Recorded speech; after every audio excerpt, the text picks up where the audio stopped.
नमस्कार, मी संजय कुमार.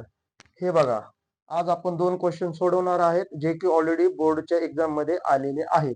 बघा काय वाक्य आहे, I heard a group of street dog. हे वाक्य आहे. या वाक्याचं रूपांतर आपल्याला प्रेझेंट कंटिन्युअस टेन्स मध्ये करायचं आहे. तर प्रेझेंट कंटिन्युअस टेन्स मध्ये रूपांतर करताना सगळ्यात पहिल्यांदा आपल्याला दिलेल्या वाक्यामध्ये वर्ब बघायचे.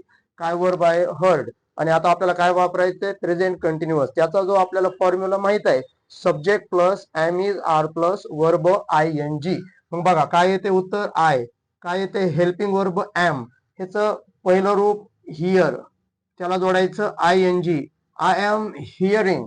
बाकीचं राहिलेले part as it is group of street dogs. Group of street dogs.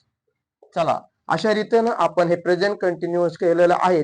तुम्ही फक्त ते 12 जे फॉर्म्युले आहेत ते लक्षात ठेवायचं. त्यानुसार तुम्हाला वाक्य बदलायचं. फक्त काय बघायचं? वर्ब बघायचं. बाकीचं इतर शब्द बघायचे नाही.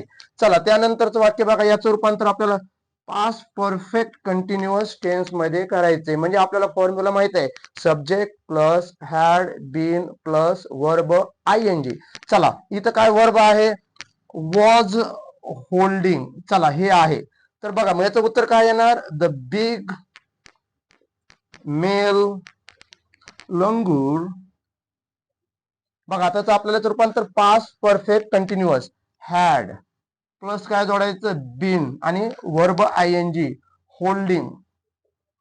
आणि जे वर्ब आहे त्याला काय करायचं? अंडरलाईन. अंडरलाईन करायचं, विसरायचं नाही.